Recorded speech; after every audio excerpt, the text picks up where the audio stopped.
What's up, everyone? Pastor Rod here, and thank you for once again joining us today on Through the Bible. In this series, we are walking through the books of the Bible to help provide literary and cultural context to help you become educated readers of the Scriptures. Now, we are currently looking at the Minor Prophets today, and today we are going to look briefly at the book of Habakkuk. And so, do me a favor, grab your Bibles, open up your Bible apps, look with me at Habakkuk chapter 1, and we're going to begin right here at verse 1. Now, while you're turning there, think about this. Habakkuk he's somewhat of the forgotten prophet, but Habakkuk is the prophet with the question mark for a brain. He always has a question. And in Habakkuk, starting right here at the very beginning, he says this, verse 1. The prophecy that Habakkuk the prophets receive. And here's the question. How long, Lord, must I call for help, but you do not listen? Or cry out to you violence, but you do not save? Why do you make me look at injustice? Why do you tolerate wrongdoing? Destruction and violence are before me. There is strife and conflict abounds. And therefore the law is paralyzed and justice never prevails. The wicked, hem in the righteous, so that justice is perverted. And then God answers in verse 5, and God says this to the question. He says, look at the nations and watch and be utterly amazed. I love that. For I am going to do something in your days that you would not believe, even if you were told. Verse 6, so he says, for I, God, I am going to raise up the Babylonians, that ruthless and impetuous people who sweep across the whole earth to seize dwellings not their own. He says, I, God, will use the Babylonians to take out Jerusalem and Judah. Now, does God really do that? Right? Does God raise up the Babylonians for the purpose of laying siege to Jerusalem? Well, remember Jeremiah, right, in the book of Lamentations, chapter 2, when we looked at that Jeremiah is walking through the streets at night and it's raining and the walls are dripping with water, and Jeremiah is looking at that very city itself and he sees that city itself as weeping.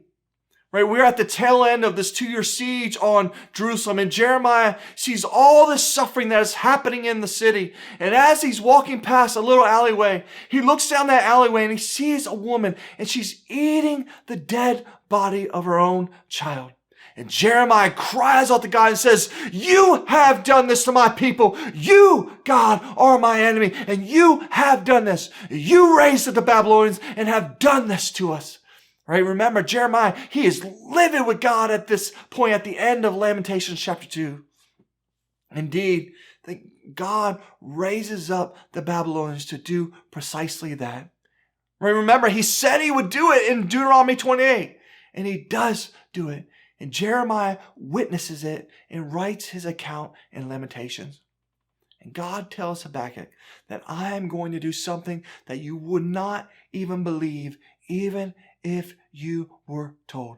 I am raising up the Babylonians, a ruthless and impetuous people who will do my will, and they will be my instrument for punishing Jerusalem.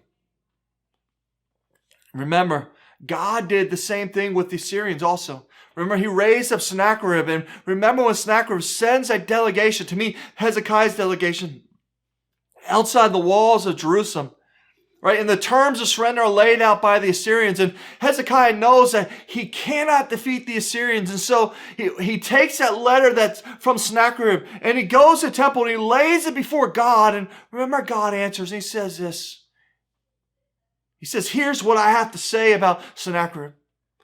He says, you, Sennacherib, say that you defeated all these nations. He says, you, Sennacherib, say that you marched across this land and that it was you that took city after city. But Sennacherib, let me tell you something.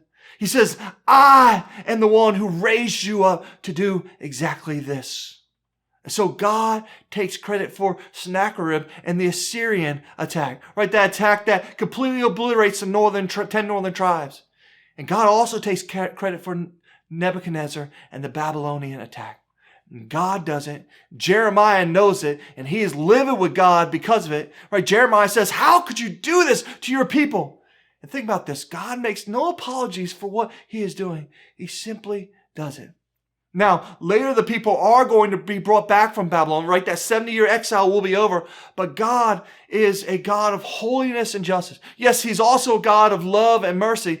But with God, sin will be dealt with. And he does so using Assyria and Babylon as his instruments. And Habakkuk has that big question mark. He says, why, O Lord, are you allowing all of this to happen? And God said, don't worry. He says, I got a plan. It's coming down the pipeline really soon. You just have to hold on for a while, but it's coming down the pipeline. And that is the essence of the book of Habakkuk.